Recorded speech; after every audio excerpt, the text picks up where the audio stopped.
brought to you by Palvi Agrico. आता शेतीसाठी जे काही लागणार ते घरपोच मिळणार, तेही मोबाईलच्या एका क्लिकवर. ना सगळे उठतील ना. आता इथे मग 4 लोक उठतील. आता ते बाहेर उपोषणाला बसलेत अध्यक्ष महोदय, आणि म्हणून सरकारने याची दखल घेऊन तात्काळ त्यांचं उपोषण सोडवावं. लक्षवेधी क्रमांक 1 सरकारने याच्यामध्ये लक्ष घालावे असं सांगितलं आम्ही. चला पुढे. आपल्या सदनाचे ज्येष्ठ सदस्य एक अजय चौधरी म्हणून त्यांच्या मतदारसंघामध्ये जे ग्लोबल हॉस्पिटल आहे त्या हॉस्पिटल संदर्भात त्यांनी यावेळेला सभागृहामध्ये 2 वेळा प्रश्न उपस्थित केला.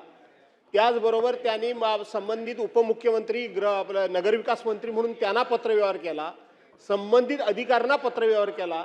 त्यांचा मुद्दा असा आहे की आता जो सभागृहामध्ये विषय चालला होता की आपण विकर सेक्शन्स करता वगैरे ज्या काय जागा खाट राखीव ठेवतो, त्या 37 खाट ग्लोबल हॉस्पिटलने गेल्या 15 वर्षात एकही खाट भरली नाही, गरीबाला दिली नाही, राखीव जागा असल्या दिल्या नाहीत, आणि म्हणून त्या दिल्या जाव्या याकरता म्हणून त्यांनी वारंवार प्रश्न उपस्थित केलेला आहे. आणि म्हणून आता ते बाहेर उपोषणाला बसलेत अध्यक्ष महोदय, आणि म्हणून सरकारने याची दखल घेऊन तात्काळ त्यांचं उपोषण सोडवावं आणि त्यांना एखादी लक्षवेधी वगैरे लागवून अध्यक्ष महोदय न्याय द्यावा असे आपण सरकारला निर्देश द्यावेत. हा माझा पॉइंट ऑफ इन्फॉर्मेशन आहे. याच्यामध्ये लक्ष द्यावे. तर पुढे जावं. लक्षवेधी सूचना 1, लक्षवेधी क्रमांक 1. अध्यक्ष महोदय, लक्षवेधी क्रमांक 1 सरकारने याच्यामध्ये लक्ष घालावे असं सांगितलं आम्ही. चला पुढे. सरकारने नोंद घेतली, त्यांची भेट घेऊ आपण. चला पुढे. प्रतिनिधी आपलं जाऊ. नाना देतो. नाना सगळे उठतील ना. आता इथे मग 4 लोक उठतील. प्लीज नाना, प्लीज नाना. अध्यक्ष महोदय, लक्षवेधी क्रमांक 1. चला 1 मिनिट. नानांना काय सांगायचं आहे? अध्यक्ष महाराज, मी एका महत्त्वपूर्ण एका प्रश्नाकडे मी शासनाचं लक्ष वेधू इच्छितो. अध्यक्ष महाराज, गेल्या 2 आठवड्यापासून आम्ही या विधानसभेमध्ये एक प्रश्न उपस्थित करतो गॅसचा.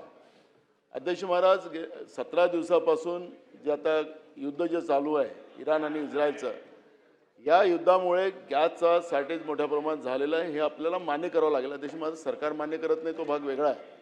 अध्यक्ष महाराज, घरगुती गॅस आम्ही देतो असं मुख्यमंत्र्यांनी जाहीर केलं, पण कमर्शियल गॅसचा अध्यक्ष महाराज विद्यार्थ्यांचं ज्या हॉस्टेल आहेत त्या हॉस्टेलमध्ये सगळे कमर्शियल गॅस बंद केलेत आणि हॉस्टेलमधून सगळ्या मुलांना जेवायला मिळत नाही म्हणून तिथून त्यांनी काढून टाकलं.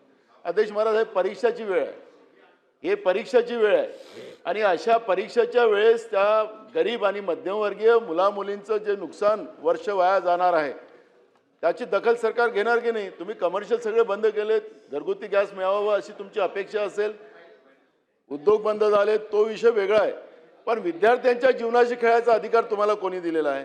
आणि म्हणून अध्यक्ष महाराज, गेले 2 आठवडे आम्ही विधानसभेत प्रश्न उपस्थित करतो, निवेदन सरकारने जाहीर द्यावं, पण सरकार निवेदन देत नाही, बाहेर बोलतो सरकार. अध्यक्ष महाराज, मुख्यमंत्री महोदय काल नागपूरमध्ये बोलले.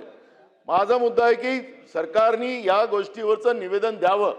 आणि अध्यक्ष महाराज, हा महत्त्वपूर्ण विषय आहे, विद्यार्थ्यांचा विषय आहे. सरकारने या ठिकाणी निवेदन द्यावं.